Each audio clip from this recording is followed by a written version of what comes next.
Hello ಎಲ್ಲರಿಗೂ ನಮಸ್ಕಾರ. ನನ್ನ ಕಾಲ್ಪನಿಕ ಕಥಾಲೋಕ ಯೂಟ್ಯೂಬ್ ಚಾನಲ್ಗೆ ಸ್ವಾಗತ.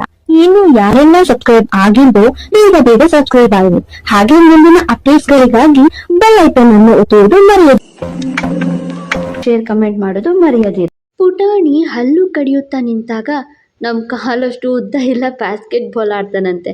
ನಿನ್ನುದ್ದದ ಬ್ಯಾಸ್ಕೆಟ್ ಹುಡ್ಕೊಂಡು ಹೋಗು, ಈ ಬ್ಯಾಸ್ಕೆಟ್ಗೆ ನೀನು ಬಾಲ್ ಹಾಕೋಕೆ ಸಾಧ್ಯ ಇಲ್ಲ ಎಂದು ಅವರು ಮಾತು ಪೂರ್ತಿ ಮಾಡುವ ಮುನ್ನವೇ, ಸಾಧ್ಯ ಇದೆ, ಬೇಕಾದರೆ ಆಟ ಆಡಿ ನಿಮ್ಮನ್ನೇ ಸೋಲಿಸ್ತಾನೆ ಚೋಟ್ ಮೆಣಸಿನ್ಕಾಯಿ ಎನ್ನುತ್ತಾ ಬಂದನು ಲಂಕಾಧಿಪತಿ.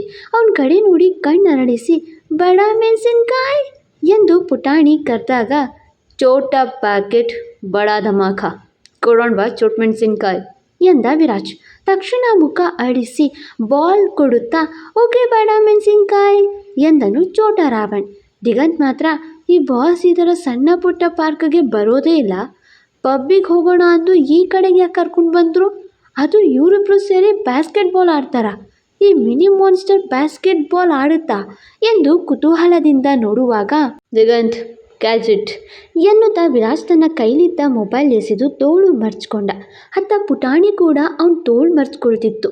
ಒಂಥರ ಇಬ್ಬರದು ಒಂದೇ ಸ್ಟೈಲ್. ಪುಟಾಣಿ ಕಡೆ ನೋಡಿ ಲೆಟ್ಸ್ ಡೂ ಇಟ್ ಎಂದಾಗ, ಓಕೆ ಬಡ ಮೆಣಸಿನ್ಕಾಯಿ ಎನ್ನುವ ಪುಟಾಣಿ ತನ್ನ ಕೂದಲಲ್ಲಿ ಕೈ ಆಡಿಸ್ಕೊಳ್ತು. ಇದನ್ನೇ ನೋಡ್ತಾ ದಿಗಂತ್ ಅಲ್ಲೇ ಕುಳಿತ. ಇವೆಲ್ಲ ಒಂದು ಟೀಮ್, ನಾನು ಚೋಟು ಒಂದು ಟೀಮ್, ನಾವು ಗೆದ್ರೆ ನಮ್ಮ ಚೋಟ್ ಮೆಣಸಿನ್ಕಾಯಿ ಹೇಳಿದ್ದು ನೀವು ಮಾಡಬೇಕು ಎಂದ ವಿರಾಜ್. ಅವರೆಲ್ಲ ನೀವು ಸೋತ್ರೆ ಎಂದಾಗ, ಸೋಲು ನಮ್ಮ ಸುತ್ತ ಸುತ್ಕೊಂಡು ಹೋಗುತ್ತೆ ಎಂದನು ಪುಟಾಣಿ. ಆ ಮಾತು ಕೇಳಿದ್ದೆ ವಿರಾಜ್ಗೆ ತನ್ನನ್ನು ತಾನೇ ನೋಡ್ತಿಲ್ಲ ತಾನೇ ಅನ್ನಿಸ್ತು. ದಿಗಂತ್ಗೆ ದೊಡ್ಡ ರಾವಣನ ಪ್ರತಿರೂಪವಾಗಿ ಕಂಡನು ಚೋಟ ರಾವಣ್. ಕೆಲ ಕಾಲೇಜಿನ ಮಕ್ಕಳಿಗೆ ಪುಟಾಣಿ ವಿರುದ್ಧ ಆಟವಾಡಲು ಇಷ್ಟ ಆಗಲಿಲ್ಲ. ಮಗುವಿನ ಸಮಕ್ಕೆ ಇಳಿದು ಅದರ ಮನಸ್ಸಿಗೆ ನೋಯಿಸೋದು ಬೇಡ ಅನಿಸಿ ಆಟ ಕೈ ಬಿಟ್ಟು ಹೋಗಿ ಕುಳಿತರು. ಆದರೆ ಮಿಕ್ಕ 3 ಕಾಲೇಜಿನ ಮಕ್ಕಳಿಗೆ ಜಿದ್ದು ಹಠ, ಸೋಲುಪ್ಪುವ ಮನಸ್ಸೇ ಇಲ್ಲ. ಹೀಗಾಗಿ ವಿರಾಜ್ ಹಾಗೂ ಪುಟಾಣಿ ವಿರಾಟ್ ಕಡೆಗೆ ಕೆಂಗಣ್ಣು ಬೀರುತ್ತಾ ನಿಂತರು. ಮೊದಲೇ ವಿರಾಜ್ಗೆ ಸೋತು ಅಭ್ಯಾಸ ಇಲ್ಲ, ಅದರಲ್ಲೂ ಇಂಥ ದುರಹಂಕಾರ ತೋರಿಸಿದ್ರೆ ನೋಡಿಕೊಂಡು ಸಹಿಸುವ ತಾಳ್ಮೆಯೂ ಇರಲಿಲ್ಲ. ಆದರೆ ಪುಟಾಣಿ ಕೈಯಿಂದಲೇ ಗೆಲ್ಲಬೇಕೆನ್ನುವ ಕಿಚ್ಚಿದ ಕಾರಣ ಚೋಟ ರಾವಣ್ ಕಡೆ ನೋಡಿ ಗೆಟ್ ರೆಡಿ ಎನ್ನುವ ಸನ್ನೆ ಮಾಡಿದ್ದ. ಪುಟಾಣಿ ಕೂಡ ಚುರುಕಾಗಿ ಓಕೆ ಬಡ ಮೆಣಸಿನ್ಕಾಯಿ ಎನ್ನುವಂತೆ ಕಣ್ಣಾಡಿಸಿತು. ಯಾವಾಗ ಗ್ರೌಂಡ್ಗೆ ಪುಟಾಣಿ ಬಂದು ನಿಂತಿತೋ ಆಗ ವಾಕಿಂಗ್ ಮಾಡೋಕ್ಕೆ ಬಂದಿದ್ದ ಜನರ ಗಮನ ಸುತ್ತ ಸೆಳೆಯಿತು. ಅದಲ್ಲದೆ ರಸಗುಲ್ಲದಷ್ಟು ಕ್ಯೂಟ್ ಕಾಣುವ ಮಗು ಜೊತೆಗಿನ ಆಟ ನೋಡೋಕ್ಕೆ ಯಾರಿಗೆ ತಾನೇ ಕುತೂಹಲ ಕೇಳಿಸೋದು. ಮೊದಲಿಗೆ ಕಾಲೇಜಿನ ಹುಡುಗರಿಗೆ ಬಾಲ್ ಸಿಕ್ಕಾಗ ಅವರು ಒಬ್ಬರಿಂದ ಒಬ್ಬರಿಗೆ ಬಾಲ್ ಸಿಗುವಂತೆ ಬೌನ್ಸ್ ಮಾಡ್ತಾ ಬ್ಯಾಸ್ಕೆಟ್ಗೆ ಹಾಕ್ತಾರೆ. ನಂತರವೂ ಕೂಡ ಆಟದಲ್ಲಿ ಪರಿಣಿತರಾಗಿದ್ದ ಕಾಲೇಜಿನ ಮಕ್ಕಳು ಬಾಲ್ ಹಾಕ್ತಾ 2 ಪಾಯಿಂಟ್ ಗಳಿಸ್ತಾರೆ. ಪುಟಾಣಿ ಬಾಲ್ ತನಗೆ ಸಿಗಲಿಲ್ಲ ಎನ್ನುವಂತೆ ಮುಖ ಮಾಡಿ ವಿರಾಜ್ ಕಡೆಗೆ ನೋಡಿದ ಕೂಡಲೇ ವಿರಾಜ್ ಬಾಲನ್ನು ತನ್ನ ವಶಕ್ಕೆ ತೆಗೆದುಕೊಳ್ತಾನೆ. ಹಾಗೆ ಬೌನ್ಸ್ ಮಾಡ್ತಾ ಸುತ್ತಮುತ್ತ ಕಬಳಿಸುತ್ತಿದ್ದ ಕಾಲೇಜಿನ ಮಕ್ಕಳನ್ನು ಗಮನಿಸುತ್ತಾ ಆ ಬಾಲನ್ನು ಪುಟಾಣಿ ಬೌನ್ಸ್ ಮಾಡಲು ಅನುವು ಮಾಡಿಕೊಡ್ತಾನೆ.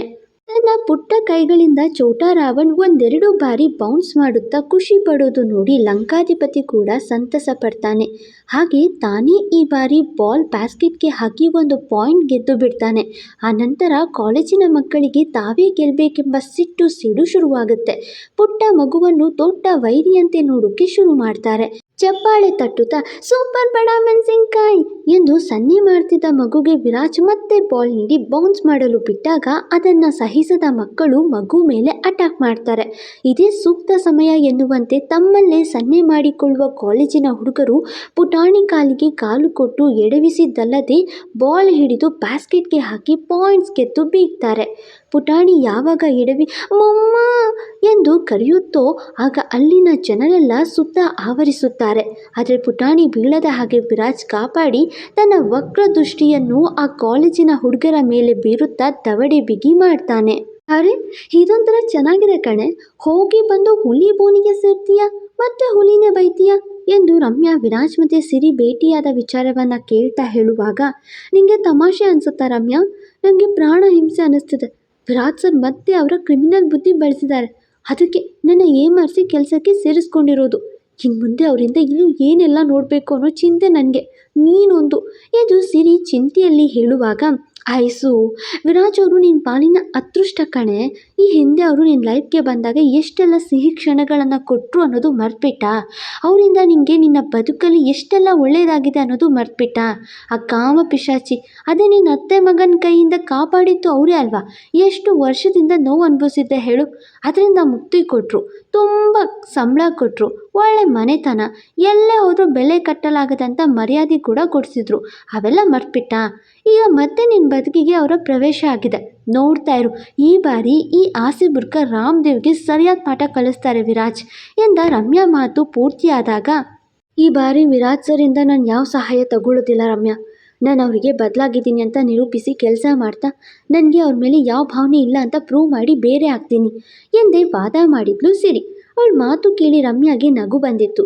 ನಗ್ಬೇಡ ರಮ್ಯಾ, ನೋಡ್ತಾ ಇರು, ಅದೇ ಸತ್ಯ ಎಂದವಳ ಗಮನ ಅಲ್ಲೇ ಇದ್ದ ಬಾಸ್ಕೆಟ್ಬಾಲ್ ಕೋರ್ಟ್ ಮತ್ತು ಪಾರ್ಕ್ ಕಡೆಗೆ ಹೋದಾಗ, ಇಲ್ಲೇ ಬಾಸ್ಕೆಟ್ಬಾಲ್ ಗ್ರೌಂಡ್ನಲ್ಲೇ ಇರ್ತಾನೆ ಚೋಟು, ಇರು ಬಂದೆ, ಕರ್ಕೊಂಡು ಹೋಗೋಣ ಎಂದ್ಲು. ಓಕೆ ಐಸು, ನೀನು ಹೋಗಿ ಚೋಟುನ ಕರ್ಕೊಂಡು ಬಾ, ನಾನು ಅವನಿಗೆ ಐಸ್ ಕ್ರೀಮ್ ತಗೊಳ್ತೀನಿ ಎಂದು ರಮ್ಯಾ ಅಂಗಡಿಯ ಬಳಿ ಹೋದ್ಲು. ಸರಿ ಎಂದು ಸಿರಿ ಗ್ರೌಂಡ್ ಕಡೆಗೆ ಹೋದ್ಲು. ಇತ್ತ ಮ್ಯಾಚ್ ರೋಚಕವಾಗಿತ್ತು. ಪುಟಾಣಿ ಜೊತೆಗಿನ ಮ್ಯಾಚ್ ನೋಡೋಕೆ ಅಲ್ಲಿದ್ದ ಜನರಿಗೆ ಒಂಥರ ಕಿಕ್ ಕೊಡ್ತಿತ್ತು. ರಾಜ್ಗೆ ಪುಟಾಣಿಯ ಜೊತೆಗೆ ಆ ಕಾಲೇಜಿನ ಹುಡುಗರು ನಡ್ಕೊಂಡ ರೀತಿ ಸ್ವಲ್ಪನೂ ಹಿಡಿಸ್ಲಿಲ್ಲ. ಇಲ್ಲಿವರೆಗೂ ತಾಳ್ಮೆಯಿಂದ ಇದ್ದವನು ಈಗ ತನ್ನ ರೌದ್ರ ನರ್ತನವನ್ನು ತೋರಲು ಆರಂಭಿಸಿದ್ದ. ಯಾವಾಗ ಹುಡುಗ ಪುಟಾಣಿ ಕಾಲಿಗೆ ಕಾಲು ಕೊಟ್ಟು ಎಡವುವಂತೆ ಮಾಡಿದ್ನೋ ಆ ಹುಡುಗನನ್ನೇ ಗುರಾಯಿಸಿದ. ಬಾಲ್ ಬೌನ್ಸ್ ಮಾಡ್ತಿದ್ದ ಅವನು. ಪುಟಾಣಿ ಬಾಲ್ ಪಡೆಯಲು ಅವರ ಸುತ್ತಲೇ ಓಡ್ತಿತ್ತು. ಆದರೆ ಇನ್ನುಳಿದ ಇಬ್ಬರು ಪುಟಾಣಿಗೆ ಬಾಲ್ ನೆರಳು ಸುಳಿಯಲು ಬಿಡ್ತಿರ್ಲಿಲ್ಲ. ಎಲ್ಲ ಗಮನಿಸುತ್ತಾ ಓಡಿ ಬರುವ ವಿರಾಜ್ ತನ್ನ ಕಾಲಿನಿಂದ ಓರ್ವನನ್ನು ಬೀಳಿಸಿ ಮೊಣಗೈಯಿಂದ ಮತ್ತೊಬ್ಬನನ್ನು ದೂರಕ್ಕೆ ತಳ್ಳಿ ಬಾಲ್ ಬೌನ್ಸ್ ಮಾಡ್ತಿದ್ದವನ ವಶದಿಂದ ಬಾಲ್ ಪಡೆದು ಬೌನ್ಸ್ ಮಾಡಲು ಆರಂಭಿಸಿದ.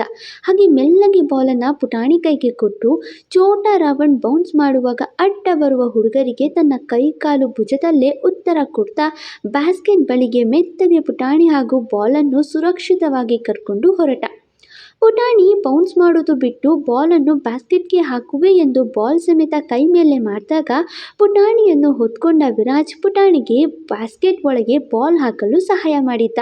ಪುಟಾಣಿ ಬಾಲನ್ನು ಬ್ಯಾಸ್ಕೆಟ್ಗೆ ಹಾಕಿ ಹರೇ ಎಂದು ಜೋರಾಗಿ ಕೂಗಿದಾಗ ಅಲ್ಲಿದ್ದ ಜನರೆಲ್ಲ ಚಪ್ಪಾಳೆ ತಟ್ಟುತ್ತಾ ಪುಟಾಣಿ ಮೊಗದಲ್ಲಿನ ನಗು ಹೆಚ್ಚಿದ್ರು. ಪುಟಾಣಿ ಖುಷಿ ನೋಡ್ತಾ ವಿರಾಜ್ ಕೂಡ ಗುಳಿಕೆನ್ನೆ ಬೀರಿದ್ದ.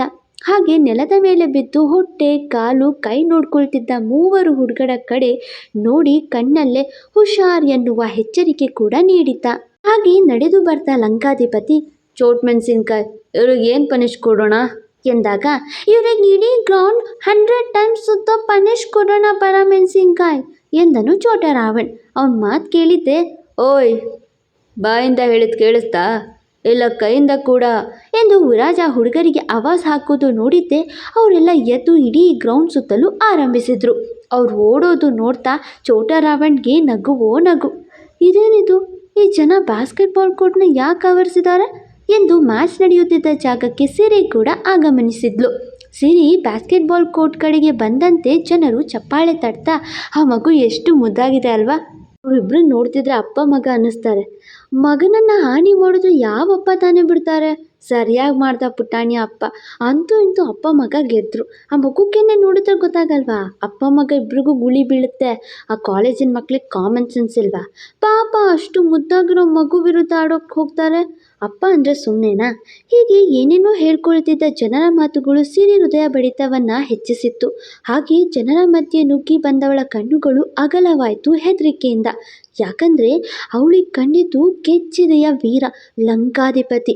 ಹಾಗೆ ಅವನ ಹೆಗಲ ಮೇಲೆದ್ದು ಚೋಟ ರಾವಣ್, ಹೆಗಲ ಮೇಲೆ ಕೂರಿಸ್ಕೊಂಡು ಬೀಗ್ತಿದ್ದ ಲಂಕಾಧಿಪತಿ.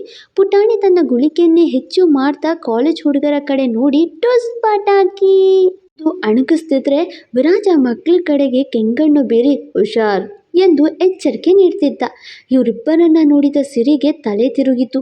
ದಿಗಂತ್, ವಿರಾಜ್ ಹಾಗೂ ಪುಟಾಣಿಗೆದ್ದ ಸಂಭ್ರಮಕ್ಕೆ ಅವರಿಬ್ಬರ ಜೊತೆಗಿನ ಫೋಟೋ ಬೇರೆ ತೆರೆಯುತ್ತಿದ್ದ. ಎಲ್ಲ ನೋಡ್ತಾ ಸಿರಿ ಬಾಸ್ಕೆಟ್ಬಾಲ್ ಕೋರ್ಟ್ ಒಳಗೆ ಹೋಗದೆ ಪಾರ್ಕ್ ಹೊರಗೆ ಓಡಿದ್ಲು. ಮುಂದೆ ಹಾಗಾದರೆ ಸಿರಿ ಈ ವಿಚಾರನ ಮುಚ್ಚಿಡ್ತಾಳ? ತಂದೆ ಮಗನನ್ನು ಒಂದು ಮಾಡದೆ ಹೇಗೆ ಸರ್ಕಸ್ ಮಾಡ್ತಾಳೆ ಅಂತ ನೋಡೋಣ ಮುಂದಿನ ಸಂಚಿಕೆಯಲ್ಲಿ. ಮತ್ತೆ ಸಿಗುವ. Thank you. ಫಾಲೋ ಮಾಡಿ ಕಾಲ್ಪನಿಕ ಕಥಾಲೋಕ. ಮತ್ತೆ ಸಿಗುವ.